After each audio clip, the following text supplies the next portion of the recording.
કે આજે 20 જૂન હતી. ઇતિહાસ ગવા રહેશે હંમેશા કે જ્યારે ભારતના યુવા અને યુવતીઓ બંધારણ મુજબ પોતાના હક અને અધિકારથી પોતાનો હક લેવા માટે જે આંદોલન કર્યા હતા અને આંદોલનથી એનો હક લેવા માટે જતા અને અહીંયા સંસદ સુધી પહોંચવા પણ નહોતા દીધા અને ત્યાં સુધીમાં એની ઉપર લાઠીચાર્જ કરી નાખ્યો હતો. અને એવા પોલીસ કે જેના બેન્ચ નંબર નહોતા, જેના નામ નહોતા, એને વર્દીઓ પહેરાવી દીધી હતી, એવાય લાઠીચાર્જ કર્યો હતો.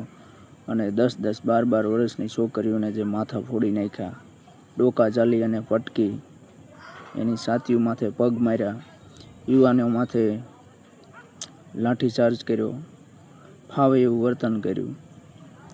છતાંય આ દેશની સરકારને એનો પાવર હેઠો નહોતો બેઠો. આ સરકાર છે અને આને હવે આવનારો સમય જવાબ આપશે. બાકી તો જય ભીમ, જય ભારત.